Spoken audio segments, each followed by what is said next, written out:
Thanks so much.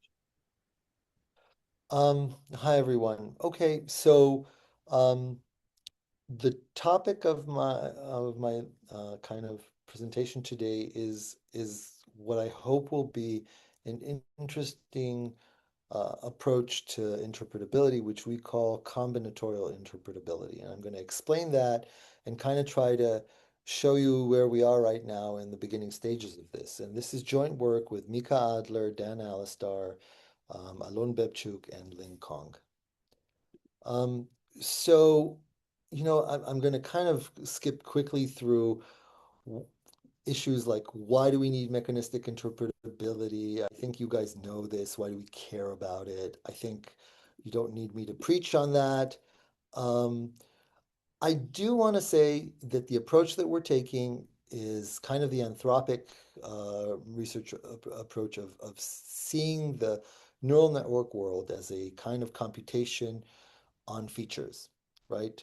Features being mathematical kind of way, a mathematical way of representing concepts, and people have different ideas of what features are. Let's not get into that right now.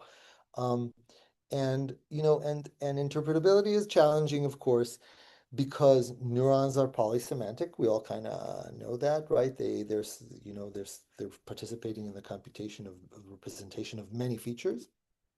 And we have this superposition hypothesis, right? Which kind of says that, the luck that we have is that things are sparse and we have a way of packing more features than neurons in, or more features than parameters into the network. And um, and so, right, with this kind of approach, right, a lot of what happens in the more experimental part of mechanistic interpretability is kind of how do we measure this? How can we kind of use sparse autoencoders, transcoders, right, to actually see what's going on inside networks? And the thing that we were running into, my colleagues and I, right, is this idea that, okay, so you're understanding all these correlations and how things are happening, but do we really understand the logic of the computation? What's really going on here? Okay. And so our goal is to understand the actual logic, the low level mechanics. Okay. And we're going to do that from the parameters. We're not going to look at activation space. Okay, we're just going to look at the parameters, and you'll see what I mean by that. Um, so the new focus is kind of, the idea is we're going to simplify things. Sorry, this is just one thing I need to do here. Yeah, we're going to simplify things. The first thing we're going to do, okay, is even though the network is, the variables are continuous, we're going to just think of them, we're going to kind of quantize them to positive, negative, and zero, okay, in the way we view them. And so that's a big simplification of how you look at the network. And um, we're going to just work with Boolean expressions, which in complexity theory, you guys all understand this, why we're doing something very simple. Nobody's going to shoot you for doing monotone circuits, even though they have nothing to do with databases, okay? But in the machine learning world, you have to say that. Okay, so we're going to look at Boolean expressions. So everything is kind of simplified, right? And our goal is to actually explain how features are computed and represented, okay? And understand how to extract the computation mechanics. And what I want to say is by doing that, I am actually going to create an environment that is going to be really helpful for us to do research, okay? Research and interpretability. And this picture, okay, is kind of trying to say the following. There's a story, okay, that I like to give, which is about Judah Folkman, who was the head of Children's Hospital. He's a very famous researcher in cancer. And Folkman discovered about 30 years ago the first couple of anti-angiogenesis drugs. These are drugs that stop blood flow to cancer, to tumors. And it's these are wonder drugs. They're used in treating millions of people, billions of dollars of revenue today.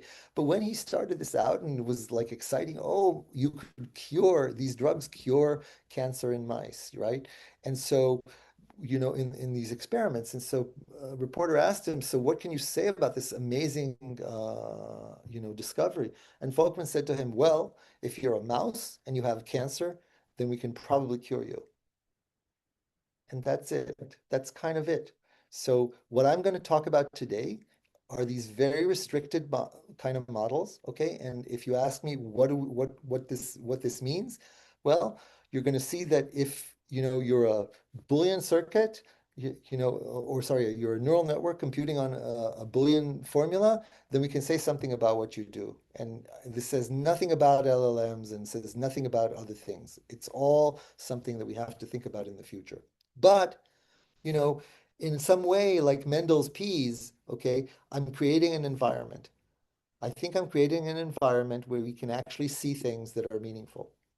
And so that's kind of what I'm going to try to do today. Okay. So I'm going to try to actually show you an environment that may be a really good playground for trying out things. So here's a very simple network, okay? It has, a first layer and a second layer is just a single neuron.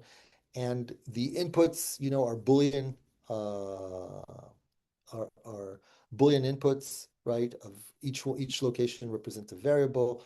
And I'm going to do first layer with a ReLU, and then after that, bias ReLU, and then I'm going to do a sigmoid on the second, and that's my network. And I would like to actually make this network compute DNFs.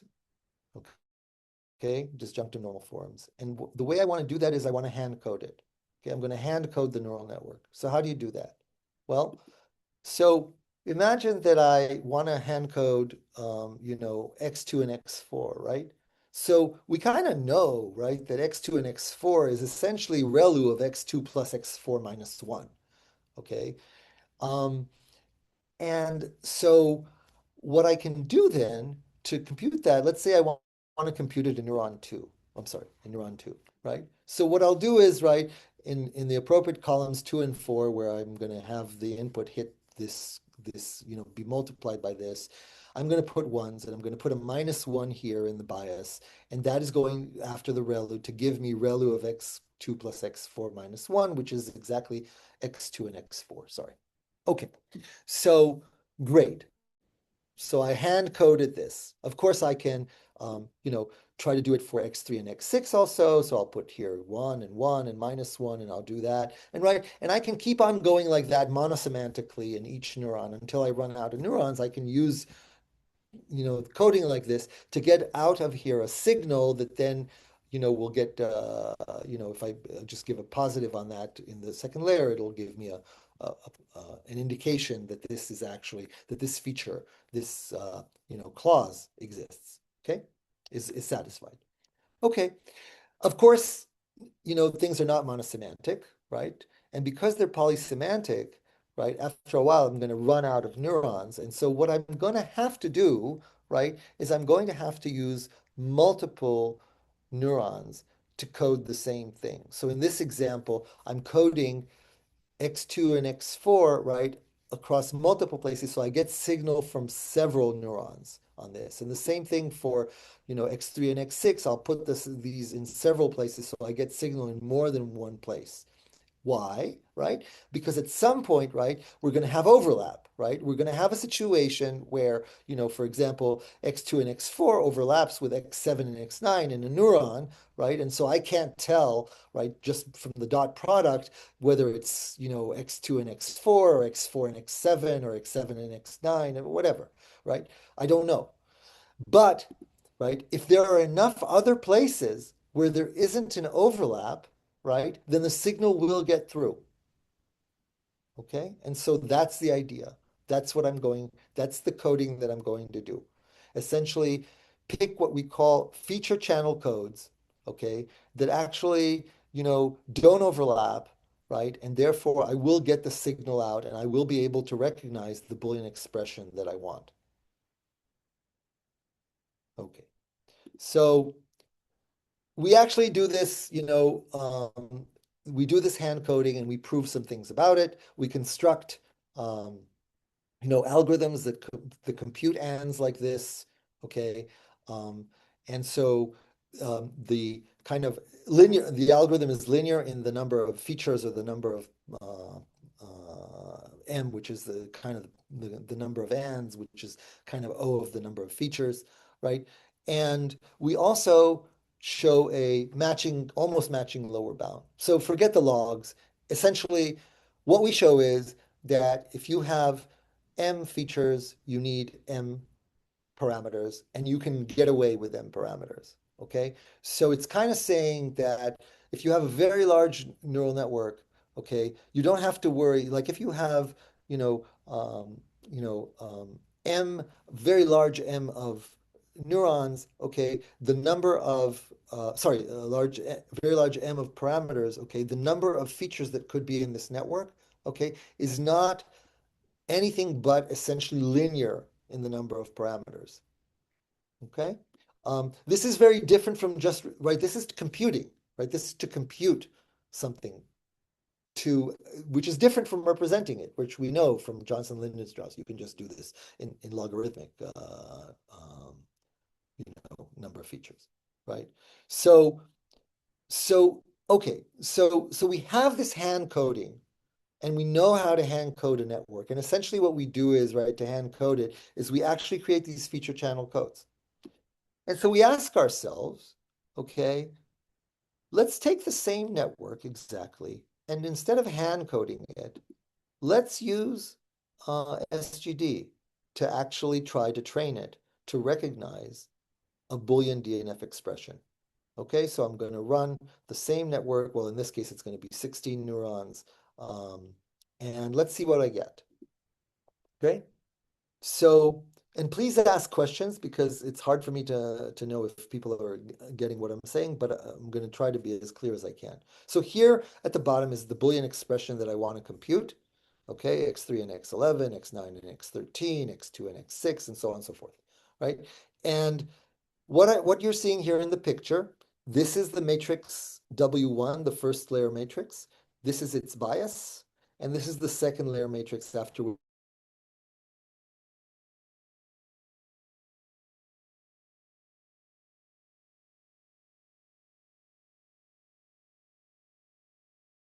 blue is positive, red is negative, white is zero. Okay, so I'm doing this thing that, this thing that I said before. I'm trying to categorize things, whether they're positive, negative, or zero. Okay, and what you can tell by looking at this network, right, which was trained with SGT, is you can tell that neuron number two is dead. Okay, that's pretty much it. But what if we do the following? Okay, let's reorder, let's reorder the inputs based on the clauses. Okay, so um, take this chaos and just try to undo it a little bit. So here is what I'm doing. So I'm taking just all I did from before is take 11 and 13, put them one next to the other, 9 and 13, put them, sorry, 11, 3 and 11, 9 and 13, 2 and 6, and so on and so forth. And you can see that as I do that, something of a structure starts to show up. Okay? Let me do one more thing. So in the second layer, positive values here are going to end up giving positive signal that a feature, that a clause appeared, right? And so what I'm going to do is I'm going to look at just the positive ones. I'm going to ignore the zeros and I'm going to ignore the negative contributions here, things that are saying that a clause wasn't there, okay? And look at what I get. This is what I get, okay? So 3 and 11, 9 and 13, 2 and 6, look at them. They're all identical. Each pair that corresponds to a clause, all the values are pretty much identical. This was trained with gradient descent. Okay, I didn't hand code this. So what's going on here? Well, the truth is that I picked a really good example, but independently of that, what's going on here, the fact that they're the same is not that as interesting as what actually is happening here in terms of the computation. Look what it did. This is positive, positive, negative bias. Positive, positive, negative bias. Positive, positive, negative bias, which is exactly, doing X, I'm sorry. Uh, which is exactly doing a feature channel code, x3 plus x11 minus b, okay? So it's soft logic. The gradient descent implemented soft logic, okay, for this clause. And if I look, you know, at, let's say, x0 and x4, similarly, right? You can see here positive, positive, negative bias, positive, positive, negative bias, and so on and so forth. So it's computing x0 and x4. And the beautiful thing is, right, that these two clauses, they overlap, their codes overlap in some places and don't overlap in others, which is exactly what we said we needed in terms of feature channel coding. It's essentially, right, described through looking at the kind of categorization of positive, negative, and zero of the network. So I'm actually seeing, right, that for these Boolean expressions, the network has actually learned, okay, to code feature channel codes. Okay. And this is kind of, so it's doing exactly what I did by hand when I had a hand coded algorithm. Gradient descent is discovering this. Okay. Now, um, you know, interestingly, if you look at the negative values here, the indications that something doesn't exist, right? Then it's fascinating to see that what it's really doing is, in this case, it's doing x3 and not x11, and here it's doing not x3 and x11, which is essentially an XOR. Okay, so for a negative example, it's saying it's not this or and that, it's that and not this, or this and not that. So that's an XOR. Okay, so it actually adds something in the negative rows that it does. Okay, cool. So this was very, discovering this was very exciting for us. Okay, so what can you do with this? Okay, well, I just want to show you that this is not a phenomenon just in this tiny little network. Just so you see, here is an example of the problem of discovering four in a row in an image that's 128 pixels. Okay, so 128 pixels, four of them in a row. I'm looking to see if four in the row are ones. Okay, and that'll be my cat or my dog, whatever you want. And here's the matrix, the W1 matrix, right? If I look at the positives, they look like this. Look, there's a lot of places where it's doing four in a row, five in a row to detect it. And if I look at the negatives, it's doing XORs, just like I showed you in the little example. It's doing the same thing to detect whether or not there are four in a row in this image. Okay, again, with gradient descent. So cool. We can actually use this to try to study interpretability from a quantitative place. And this is maybe the biggest message that I'm giving. We when you look at things in continuous space, you can't really quantify things. But if I'm just making them, turning them into codes, then I can actually do quantification. Okay, so let's do that. Let's think of an expression like x3 and x11 and x9 and x, so in kind of an and of four things. Okay, so in the way that I showed you, right, if I look at the columns that correspond to these guys, right, I could have four in a row ands, which was like the two ands that we had before, right? Or I could have, two positive and two negative, or I could have here is three positives and one negative, or do I have three negative or four negatives and so on. So I can look at all these patterns and I can try to see whether, the appearance of these patterns is random or is this really something actually happening here? Okay, so let's do that. Okay, so here's a graph. I'm doing a hidden layer size of 32. Okay, I'm doing a DNF. Okay, and I am measuring appearances of each type of code, 4P, 4N, 3P, 1N, 3N, 1P, and so on and so forth, in the actual representation of the clause, okay, the average representation, the average number of codes per clause as I increase the number of clauses.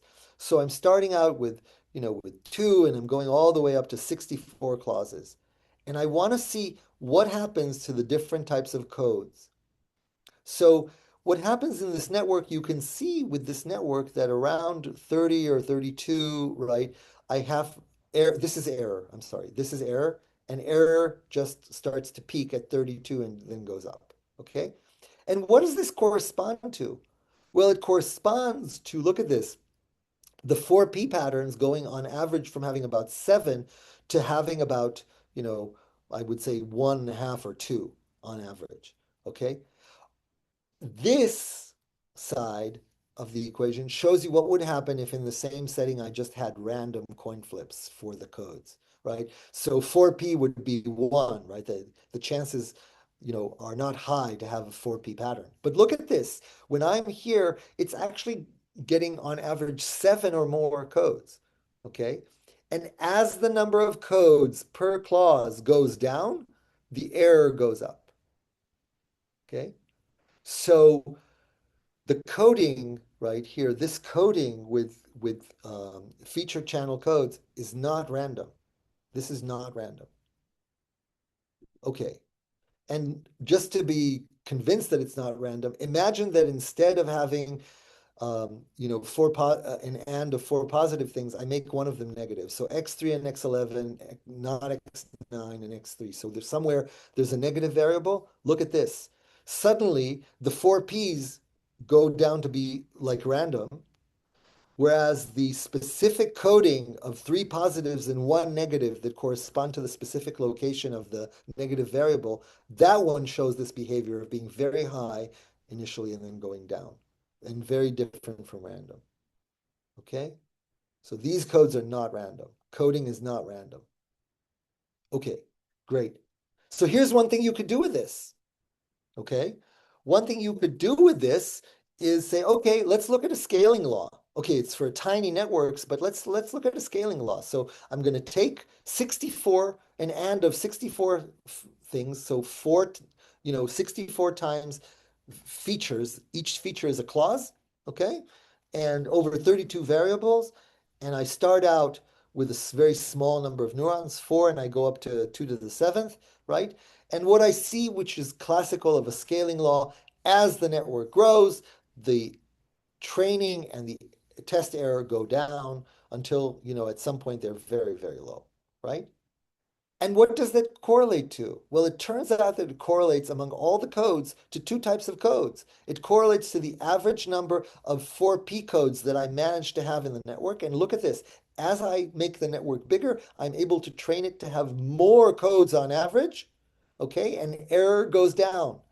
And same thing with the negative indications of 3 negatives and 1 positive, which is like a XOR on 4 variables, right? This also is going up. So the things that are correlated with actually getting error down is the appearance of these codes. And so that kind of explains to you, in a mechanistic way, why scaling laws work. It's not because of more parameters and therefore there's more freedom, which is what people will typically say. No, it's actually because computationally, for this example, what we see is that we're able to fit more codes in superposition. That's why actually this is working. So I have a way of actually quantifying what is going on. And this is what I want you to take away from this. It's a way to measure things, right? Which we don't have otherwise. Okay. And so I want to look at this during training. Can I see these codes show up during training? So let's take the R matrix and let's do the same thing with DNF, 4 clauses, 32 variables, and train for 20 epochs. Okay, this is the second layer. I put the positives rows here on top and the negative rows on bottom. You can see that, initially it's about half-half everywhere. It's 50%, right? And I start training. And after 3/5 of an epoch, you can already start seeing in the positives that, by the way, they're ordered by the clauses. So this is the first clause, 1, 4, 5, 16, 0, the second clause, and so on. So you can see 4P patterns showing up here and 3 negative, 1 positive showing up here. Okay, even after 3/5 of an epoch. Okay, here is it 6/5, 10/5, so 2 epochs, 3 epochs, and finally the final codes. Okay. In the positives, I'm doing four P's, and they are, look at them, they're different kind of each each clause has a different coding, right? And they're not overlapping in a lot of places, and the same thing here. So it's actually learned feature channel codes. This is what gradient descent is doing. And it's a beautiful way of tracking, right? What goes on in in training, right? In fact, if I look at this as a graph, right, and I look at, okay, these are my training epochs, and this is the pattern count per clause, what I see, right, by looking at this is, look at this. So when I start training, error is very high, and when I finish, it's very low, right? The first thing that happens, right, is um, what goes up? What goes up is four positive, 4p. Look at this. Right off the bat, it starts shooting up, right? And getting very high until it actually kind of stabilizes and it can't get more codes. And at that point, look at what pushes it to the next level of actually reducing error. It's that two positive, two negative codes flip one and become three negative, one positive. And at that point, when it maximizes the four positives and the three negatives, one positive, the error has gone down to almost zero. So this gives me a quantifiable way of thinking about computation, okay, and look at training. Okay, so let me see how I'm doing in terms of time. Okay, so in order to use this in a meaningful way, I'm going to have to introduce a little bit of a bigger framework. Okay, so I just want to go and talk about how we were actually want to view feature circuits. Okay, in a in a kind of in a in a way that we can think about them, okay, combinatorially, okay. And so, this is the anthropic view of a circuit, right? I have input features. The first layer takes the input features and does some computation to get them to be, you know, um, give me output features that are then taken in the next layer, and those are done the same thing, and so on. And so this layer after layer after layer of circuits, right, is the way that the network is the computation that the network is actually doing. But of course, this is m by m. So the number of features is large, and so m is the m's are large. So I'm not going to build a circuit that size, right? Instead, right, what we do is we have an actual neural network, right? And what we do in the neural network is we take the input features, we embed them to the number of into some size that is the number of function of the number of neurons, and then we go from neurons to neurons, right? So we take the whatever number of neuron the n0 I have here, and right, and the first layer is mimicking this by actually doing an n0 goes to n1 ReLU bias. Then the second one computes this, oh, sorry, computes this circuit, right, n by n, and so on. So of course I am completely in superposition. I'm completely polysemantic because I'm doing many, many, many features using a much, much smaller, n by n um, neural network. So the number of parameter here is n0 by n1 as opposed to m0 by n1 here. Okay, cool. We want to think about this a little bit differently. Okay, the way I want to think about this circuit is as follows. Okay, so I'm taking the input features, reducing them to kind of neuron space, but I'm thinking of W1, the first layer weight matrix, as doing the following, as expanding from N0 to the feature space, the same feature space here. I'm expanding to feature space using one matrix, and then I'm taking things in feature space and compressing them back down to neuron space while doing a computation here, okay? And then in the next layer, after ReLU and bias, I do the same thing. I expand, so compress, decompress, compress back again. Then decompress again and compress to the next one, and then decompress and compress, and so on and so forth. And of course, the beautiful thing is that if I just multiply out these two matrices, I get W1. right? So I'm not inventing something new. This is just a way of thinking about what W1 does, right? And if you think about the world of autoencoders and transcoders, right, this is essentially, this thing is the decode matrix of the, sorry, the encode matrix of an autoencoder is an approximation of this, okay? Cool. So I think about it this way, and now I can go back. I'm going to skip all this. I can go back and think um, about a network. Okay. So in my network, in the ones that I showed you so far, right, there was no embedding, right? I just did the identity. The variables that I put in, the expression, the DNF values were just the values, right? And W1 was essentially this beautiful weight matrix that showed me all these codes. I'm doing here again. Each feature is an and of two things. So you see here the you know for every feature here, I have, the feature channel code for it, and in the negative, I have XORs here. In the positive, I have two ands, right? Two positives, and so on, right? And if I want to think about what the representation is, if I think about this C1, what it's computing, right, then this D, right, is just the identity because this is the identity, so this is the identity, and so what we saw before is just C1, raw C1. All these examples that I showed you are the raw C1. But imagine that the embedding is not that. But for example, let's say the embedding is a Hadamard matrix. Okay, W1 will look like something that I cannot interpret, okay? But if I actually multiply my embedding by W1, I will get C1, which you can see the codes in, okay?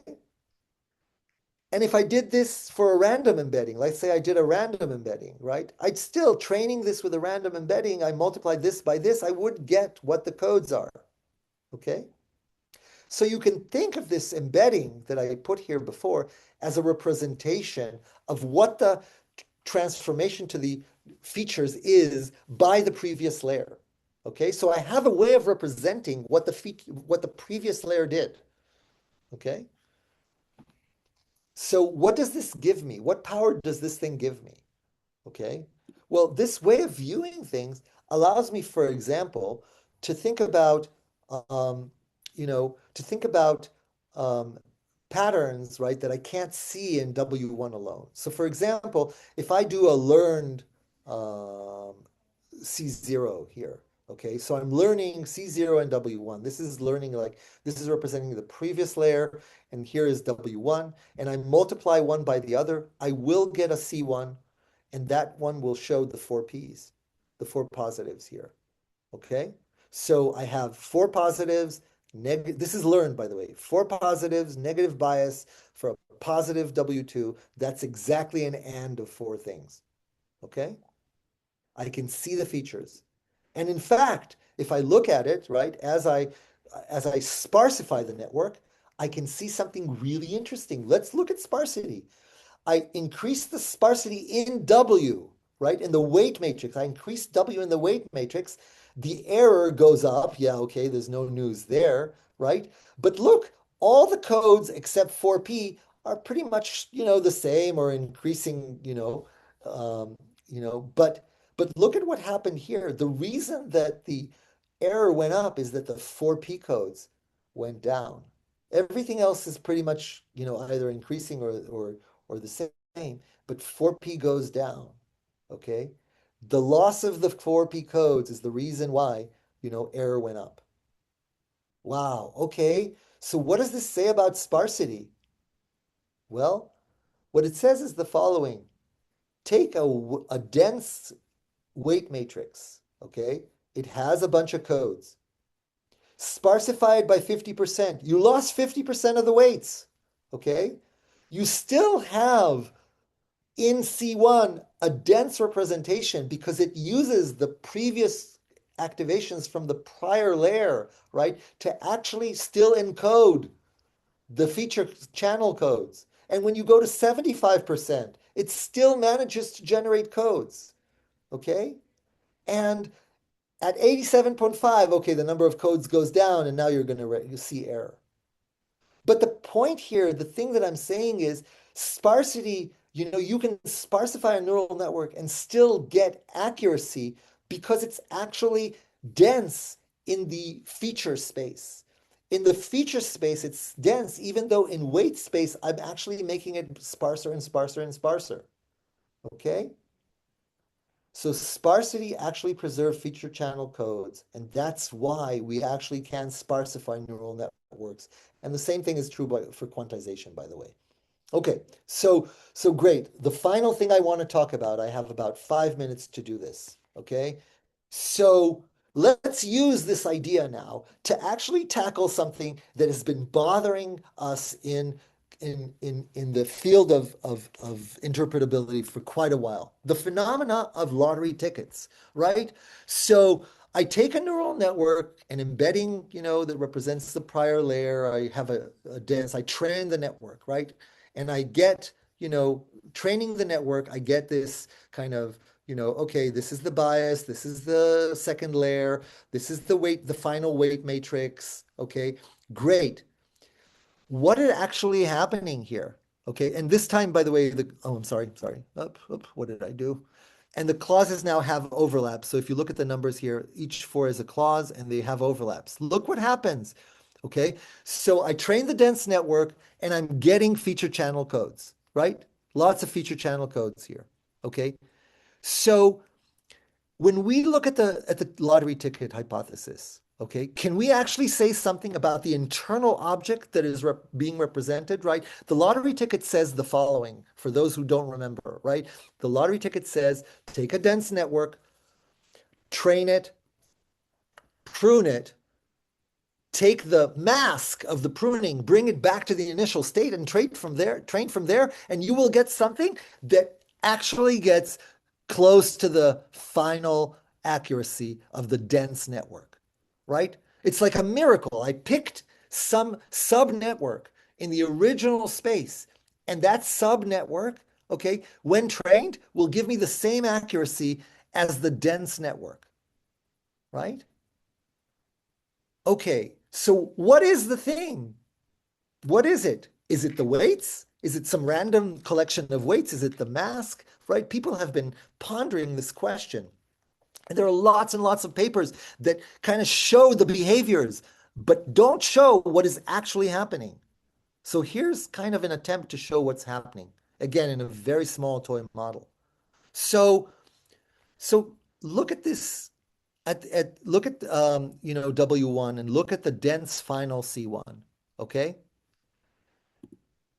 if I look and try to sparsify this dense final by 50%, here are, sorry, 75%.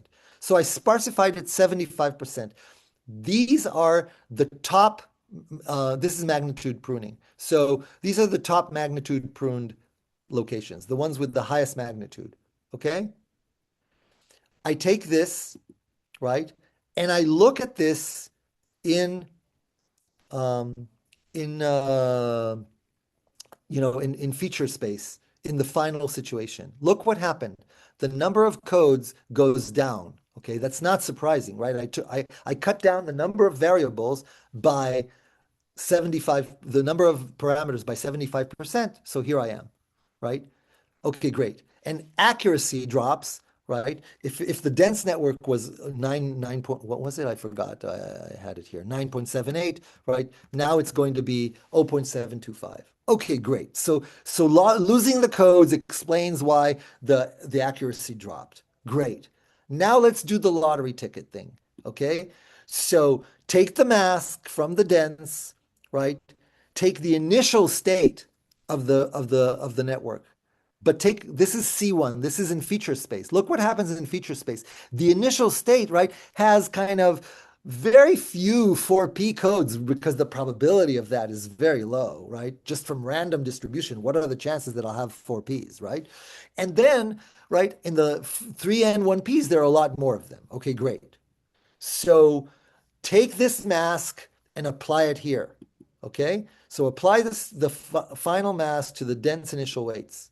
Okay, this is in weight space. Here it is. I took these and I applied them in the initial state, and this is what you see. Okay? Okay. In feature space, this is what you see. Look at this.